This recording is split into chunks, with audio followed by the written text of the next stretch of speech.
یہ دعوت نہ دو، یہ نہ کہو کہ یہ مشکل کشا نہیں، یہ حاجت روا نہیں، یہ بگڑی بنانے والا نہیں، یہ غوث اعظم نہیں. جی یہ باتیں جو آپ کرتے ہیں یہ توڑنے والی باتیں ہیں، جوڑنے والی نہیں. یہی توحید کے داعی اور چلوں کے داعی میں فرق ہے.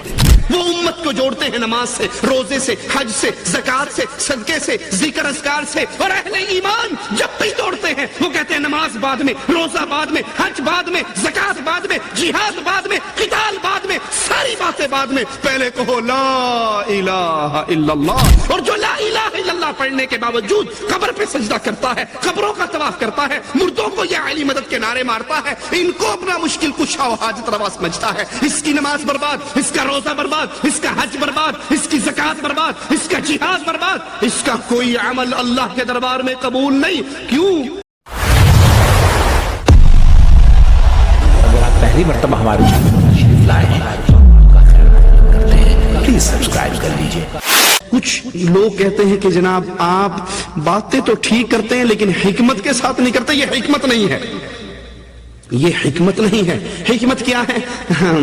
امت ٹکڑے ٹکڑے ہو چکی ہے، امت کو جوڑو، نماز کے لیے بلاؤ، روزے کے لیے بلاؤ، ذکر اذکار کے لیے بلاؤ، ان کے اندر کی اصلاح کرو. یہ دعوت نہ دو، یہ نہ کہو کہ یہ مشکل کشا نہیں، یہ حاجت روا نہیں، یہ بگڑی بنانے والا نہیں، یہ غوث اعظم نہیں، یہ پارلیمنٹ قومی اسمبلی قانون ساز نہیں، اس کو اتھارٹی نہیں کہ یہ قانون سازی کرے. انسان کو جب حکومت ملتی ہے وہ اللہ کے قوانین کو نافذ کرتے ہیں. وہ خود جمہوریت کے ذریعے اللہ کی حاکمیت میں شرک کرتے ہوئے قانون سازی نہیں کر سکتے. قانون تو قرآن کی صورت میں آ چکا. جی یہ باتیں جو آپ کرتے ہیں یہ توڑنے والی باتیں ہیں، جوڑنے والی نہیں. میں کہتا ہوں بھائی امت کو جوڑو، واقعی جوڑنے کی ضرورت ہے، پر تھوک سے نہ جوڑو، الفی سے جوڑو. یہی توحید کے داعی اور چلوں کے داعی میں فرق ہے. نماز کی دعوت پہ چلنے والی تحریکیں اور توحید کی بنیاد پہ چلنے والی تحریک میں یہ فرق ہے. وہ امت کو جوڑتے ہیں نماز سے، روزے سے، حج سے، زکات سے، صدقے سے، ذکر اذکار سے. اور اہل ایمان جب بھی توڑتے ہیں وہ کہتے ہیں نماز بعد میں، روزہ بعد میں، حج بعد میں، زکات بعد میں، جہاد بعد میں، قتال بعد میں، ساری باتیں بعد میں. پہلے کہو لا الہ الا اللہ. اور جو لا الہ الا اللہ پڑھنے کے باوجود قبر پہ سجدہ کرتا ہے، قبروں کا طواف کرتا ہے، مردوں کو یا علی مدد کے نعرے مارتا ہے، ان کو اپنا مشکل کشا و حاجت روا سمجھتا ہے. اس کی نماز برباد، اس کا روزہ برباد، اس کا حج برباد، اس کی زکات برباد، اس کا جہاد برباد، اس کا کوئی عمل اللہ کے دربار میں قبول نہیں. کیوں؟ کیونکہ یہ اللہ کی توحید میں غیر اللہ کو شریک کر رہا ہے. یہ حکمت سے مراد کیا ہے؟ آئیے میں آپ کو مثال سے سمجھاتا ہوں. کہتے ہیں تاریخ کے اندر ایک قصہ ہے، ایک بادشاہ سلامت کو خواب آیا کہ میرے سارے دانت ٹوٹ گئے. اس نے کو بڑے سارے مولوی صاحب کو بلایا، اپنا خواب سنا ہے کہ میرے سارے دانت ٹوٹ گئے، رات میں نے خواب میں دیکھا. اس نے کیا کہا؟ اس نے کہا جناب اس خواب کی تعبیر مجھے یہ سمجھ آتی ہے کہ آپ کا سارا خاندان آپ کی زندگی میں مر جائے گا. اس نے کہا تو بڑا ظالم ہے، بے وقوف، میرے سارے خاندان کو مار رہا ہے. یہ تو جلاد کو بلایا، اس کی منڈی کٹوا دی. لیکن پریشان تھا، میں نے یہ کیا خواب دیکھا. دوسرے کو بلایا، کہتا مولوی صاحب میں نے رات خواب دیکھا ہے، شیخ صاحب ذرا اس کا مسئلہ تو بتائیے. اب اس شیخ صاحب کو پتا تھا کہ جو پہلے آیا تھا چل کر نہیں گیا، کندھوں پہ چڑھ کے گیا. یہ حکمت ہے. بات وہی کہی جائے جو اللہ چاہتا ہے، لیکن اس کو پیار محبت کے الفاظ میٹھے بنا کر مقصد تبدیل نہ ہو. اس نے کہا بادشاہ سلامت مجھے اس خواب کی تعبیر کچھ یوں لگتی ہے، اللہ پاک آپ کو اتنی لمبی عمر دے گا، اتنی لمبی عمر دے گا، اتنی لمبی عمر دے گا، آپ کے خاندان میں یہ نعمت کسی کو بھی نہیں ملی ہوگی. کہا ماشاءاللہ سبحان اللہ، بڑی پتے کی بات کی ہے. لاؤ بھائی اس کو اتنے ہزارہ شرفیاں دے دو، اتنے گھوڑے دے دو، اس کو اتنے مال دے. اب اس کو لاٹ کے بھیجا جا رہا ہے. بات اس نے تبدیل کی، بات اس نے تبدیل کی. مقصد وہی رہا کہ سارے مر جائیں گے، تو زندہ رہے گا. ایک نے لٹھ مارا، گردن کٹوا لی، اور ایک نے بات وہی کی لیکن الفاظ پیار اور محبت کے. جب بھی کسی کو دعوت دیجئے محبت اور اس الفاظ کے ساتھ دیجئے کہ وہ سننے والا سمجھے کہ اس کے دل میں میرے لیے کوئی احساس ہے. اس کی دوسری مثال دیتا ہوں، ہمارے علاقے کا واقعہ ہے. دو شخص بس میں بیٹھے ہوئے، ایک اس سے پوچھتا ہے کہ صاحب آپ کون ہو؟ اس نے کہا جناب میں کافر ہوں. اس نے کہا استغفر اللہ، پاکستان میں ہے، سارے مسلمان ہیں، ادھر کہاں سے کافر آگے؟ مذاق نہیں کرو، صحیح صحیح بات بتاؤ. اس نے کہا نہیں میں کافر ہوں. اس نے کہا صحیح مذاق چھوڑو، صحیح بتاؤ آپ کون ہو. کہا اگر میں سچی سچی بتاؤں گا پھر بھی تو مجھے کافر تو کہے گا. کہتا کیا مطلب؟ کہا میں شیعہ ہوں. کہتا ہاں پھر تے کافر ہیں. میں نے پہلے ہی مان لیا میں کافر ہوں. تو جو مجھ پہ فتویٰ لگائے گا میں پہلے مانتا ہوں میں کافر. یہ دعوت نہیں ہے، یہ دعوت کا اسلوب نہیں ہے کہ آپ اسٹیج پہ کھڑے ہو کے فلاں کافر کافر کافر شیعہ کافر، جو نہ بولے وہ بھی کافر، جو نہ مان.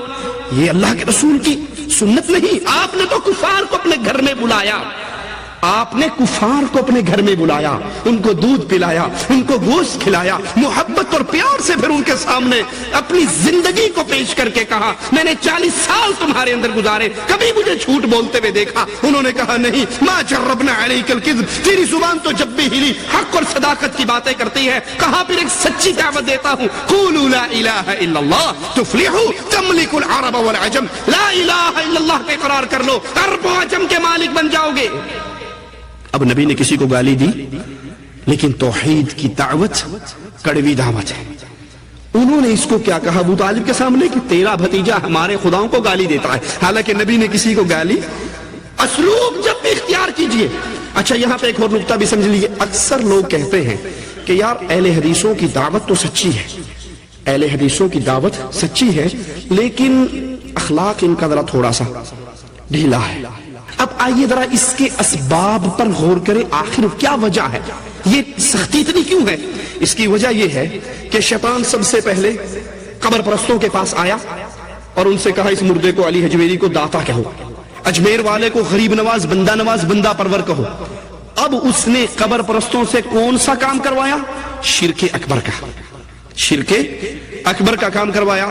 جب انسان شرک اکبر میں ملوث ہو جائے، شرک اکبر کرنے والا ہر سال حج کرے، ہر ہفتے عمرہ کرے، ہر 3 دن میں قرآن ختم کرے، جو مرضی کر لے، جب مرے گا سیدھا کہاں جائے گا؟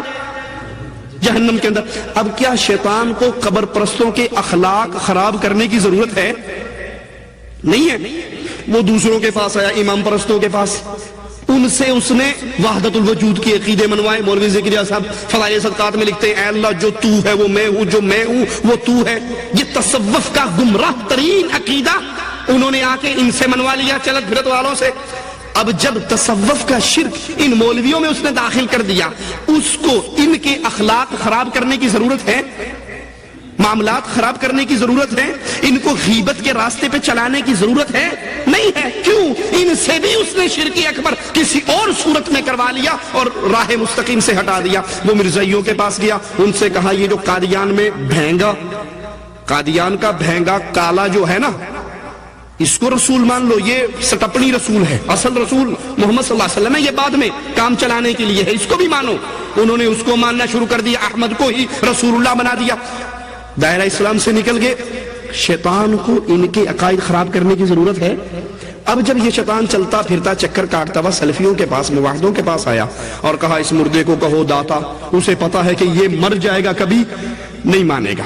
اس نے کہا اچھا ٹھیک ہے، یوں کرو کہ یہ جو حدیثیں ہیں نا، کہو ٹھیک ہے حدیثیں تو ٹھیک ہیں، لیکن فلاں شیخ فلاں حضرت فلاں بزرگ کی بات جو ہے، تو اسے پتا ہے کہ اس نے جواب میں کہنا ہے کہ اگر نبی کی حدیث کے خلاف کائنات میں کسی کی بات آ جائے میں جوتی کی نوک پر رکھ کے ٹھوکر مار دوں گا، میں قبول.